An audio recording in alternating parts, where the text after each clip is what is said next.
Restons avec les membres du gouvernement. 5 audiences en une seule journée pour le ministre des Affaires étrangères. Des rencontres axées sur la coopération bilatérale, la migration et les opportunités économiques, confirmant l'engagement du Gabon sur la scène internationale. On en parle avec Alpha Dombi Moussavou et Justin Diana. Le ministre des Affaires étrangères a enchaîné une série d'audiences illustrant l'ouverture et la dynamique des relations internationales du Gabon. Après avoir reçu la représentante résidente du PNUD et l'ambassadeur des États-Unis, il s'est entretenu avec une délégation d'investisseurs indiens ainsi qu'avec l'ambassadeur de la République populaire de Chine. Ces échanges ont permis de présenter aux membres du gouvernement plusieurs opportunités de coopération économique et technique. Nous avons été ravis de comprendre, de saisir que le Gabon a une vision très large en ce qui concerne la coopération avec l'Inde. Et nous avons aussi pris note des priorités gabonaises en ce qui concerne la transformation et l'industrialisation sur le plan local. C'est pour la mise en œuvre de la politique tarif zéro déclarée par le président chinois.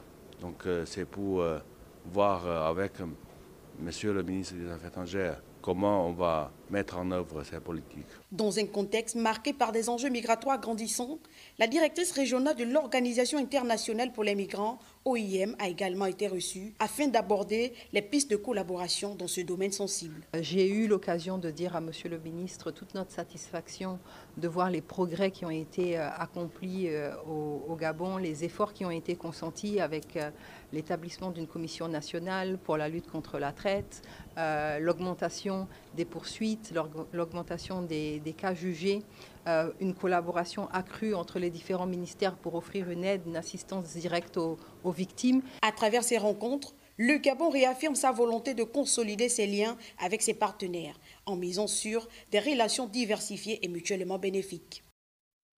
De son côté, le ministre de la Justice, le docteur Séraphin Akouridavin, recevait la directrice régionale de l'Organisation internationale pour les migrations, Sylvia Ekra. Les discussions portaient sur la lutte contre la traite des êtres humains et le renforcement de la coopération bilatérale. Compte rendu Evra Mata, Michel John Boudégan, Adoline Kenabaga. Rencontre fructueuse pour une collaboration franche entre le ministère de la Justice et Garde des Sceaux et l'Organisation internationale pour les migrations. L'échange entre les personnalités a permis d'évaluer et d'apprécier les réformes initiées ces dernières années par les autorités compétentes en faveur du respect des droits humains. Le Gabon est sur le point d'établir une commission nationale interministérielle de lutte contre la traite des êtres humains qui va permettre une coordination beaucoup plus poussée entre les ministères. Nous avons vu aussi une augmentation du nombre des poursuites judiciaires, du nombre des cas jugés et également beaucoup plus de coordination et de prise en charge des victimes et de coordination avec les pays voisins. Les efforts consentis par le Gabon pour la lutte contre la traite des êtres humains vont être appuyés par ce partenaire international afin de mener à bien les actions relatives. Il y a tout l'aspect de renforcement des capacités des professionnels de divers domaines. Ce sont des professionnels du domaine social, mais aussi de la police, les professionnels du secteur de la justice, les magistrats. Renforcement des capacités qui permet une prise en charge spécialisée de la question de la traite qui est complexe, qui est transfrontalière. D'ailleurs, nous avons pu entendre lors de notre entretien les révisions qui ont été faites au Gabon, la criminalisation de l'acte de traite des personnes, mais aussi un renforcement du cadre juridique. La lutte contre la traite des êtres humains au Gabon reste l'une des actions prioritaires des plus hautes autorités du pays, déterminées à garantir un état de droit par le respect des engagements rectifiés sur le plan international.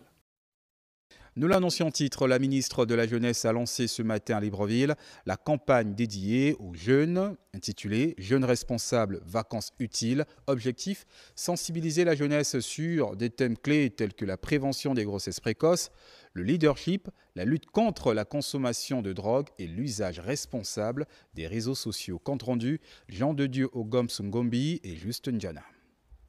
Les vacances scolaires représentent une période de liberté pour les jeunes et un moment de vulnérabilité face aux risques sociaux. C'est dans cette optique que le ministre de la Jeunesse a procédé ce jour au lancement de la campagne de sensibilisation des jeunes initiée par la Direction générale de la jeunesse. La campagne de sensibilisation que nous lançons ce jour a un double objectif. D'une part, elle permettra de renforcer vos capacités sur les thèmes susmentionnés et d'autre part, elle fera de vous des porte-voix auprès d'autres jeunes en vue de prévenir ces fléaux dans notre société. Tous ces efforts à votre endroit ne porteront leurs fruits que si vous prenez conscience du fait que votre avenir et votre réussite sociale sont fortement liés à votre prise de conscience sur la nécessité d'avoir une vie saine et responsable. Pendant 2 semaines, à travers le Grand Libreville, la Direction générale de la jeunesse va entretenir les jeunes sur les vices auxquels ils pourraient être confrontés. Les résultats attendus de cette sensibilisation, c'est baisser les grossesses précoces, voir à la baisse également les violences, voir également à la baisse la consommation de drogues et montrer aux jeunes l'utilisation positive des réseaux sociaux. Le bord de mer de Libreville sera la première escale de cette première édition de la caravane de sensibilisation animée par les membres des organisations de jeunesse. Et quelques heures plus tard, une délégation du ministère de la Planification a échangé avec le secrétariat général du ministère de la Culture en vue de collecter les données nécessaires à l'élaboration du plan national de développement et de croissance dans le secteur culturel. Reportage. Dans le cadre de la mise en œuvre du projet sur la construction du plan de développement de croissance au Gabon, une délégation du ministère de la Planification a eu une séance de travail avec les cadres du secrétariat général du ministère de la Culture. Il s'agit en réalité pour chaque sectoriel de renseigner sur les données et les projets pour qu'en filigrane on ait la situation réelle de chaque sectoriel, des projets qu'il implémente justement pour construire ce plan national de développement et de croissance. Nous avons eu ce jour la chance, le bonheur d'avoir ici le secrétariat au plan, donc c'est la planification qui est venue justement pour nous donner le spécimen, la matrice que nous devons renseigner conformément aux très hautes instructions. Ces échanges ont permis aux experts du ministère du Plan d'apporter des éléments d'information sur les données et projets sectoriels. C'est de regarder par rapport au programme de société du président de la République, en tenant compte, pour ce qui nous concerne, c'est de prendre en compte tous les plans. Puisqu'il s'agit de construire un plan national, il faut qu'aucun secteur ne soit oublié. Au cours de cet exercice, les techniciens du ministère de la Planification prendront en compte les données relatives sur le plan jeunesse, sport, culture et art.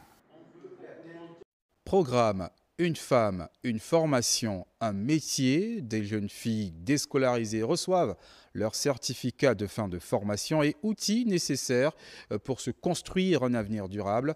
La cérémonie s'est tenue en présence de plusieurs membres du gouvernement, dont la ministre des Affaires sociales. Les précisions avec Jean-Augustin Nzengui et Pierre Claverilla. C'est l'aboutissement d'un programme de formation destiné à doter les jeunes filles déscolarisées de compétences professionnelles leur permettant de construire un avenir meilleur. Tel pourrait l'année en octobre 2020 à Libreville, avec une mission claire, accompagner des jeunes filles de 15 à 30 ans vers l'émancipation, leur donner des outils pour se relever, pour apprendre, pour travailler, pour rêver, pour dire moi aussi j'ai ma place. Issus d'horizons divers et parfois confrontés à la perte d'espoir, ces bénéficiaires ont retrouvé grâce à cette initiative la confiance en leur capacité et la perspective d'un lendemain prometteur. Je tiens à exprimer notre reconnaissance à Madame la ministre des Affaires sociales ainsi qu'à Madame Zita Oligui Nguema, première dame du Gabon. Votre accompagnement précieux permet aujourd'hui à ce programme de se consolider et d'offrir de nouvelles opportunités à davantage de jeunes filles. Soutenu par le ministère des Affaires sociales et porté par la première dame Zita Oligui Nguema, ce programme met l'accent sur l'insertion socio-économique de la jeune fille. Nous avons pu ouvrir une porte vers l'autonomie économique, un solide rempart contre la précarité, en démontrant avec preuve que chacune des bénéficiaires aujourd'hui a le potentiel de transformer sa vie.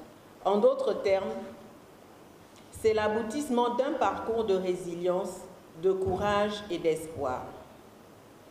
Aujourd'hui, ces jeunes filles sont outillées et ont désormais la capacité absolue de prendre en main leur propre destin. Au-delà de la remise des certificats de fin des formations, les meilleures apprenantes se sont vues attribuer des kits professionnels leur offrant la possibilité de démarrer immédiatement une activité génératrice de revenus. Et en santé, face à l'épidémie de choléra qui sévit au Congo-Brazzaville, la direction régionale de la santé centre-sud Ngounié se mobilise. Une réunion de coordination avec les responsables des 9 départements sanitaires a permis de préparer la riposte conformément aux directives du ministre de la Santé, le professeur Adrien Mougougou. Reportage avec notre bureau sur place.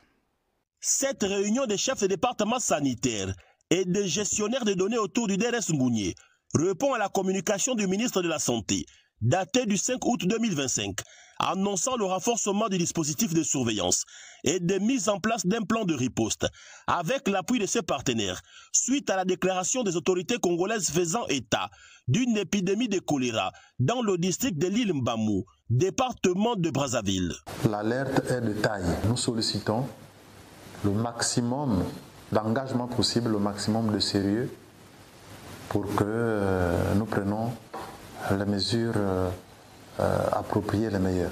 Parmi les mesures urgentes prises par le ministre de la Santé figure la mise en alerte élevée du système de surveillance nationale, de l'acquisition du plan de préparation et de réponse à une éventuelle épidémie de choléra, du renforcement de la surveillance dans les formations sanitaires, aux postes frontaliers et en milieu communautaire, par la mise en définition standard de cas et de modes de prévention, pour ne citer que cela. Le pays est interpellé, mais la province de Langounié davantage à cause justement de cette proximité immédiate avec la République sœur du Congo. Donc nous avons convoqué cette rencontre pour voir dans quelle mesure nous pouvons, en tenant compte de l'orientation de la tutelle, dans quelle mesure nous pouvons prendre un certain nombre de dispositions pour prévenir. Il est à noter qu'à ce jour, aucun cas confirmé de choléra n'a été enregistré sur le territoire gabonais selon les autorités.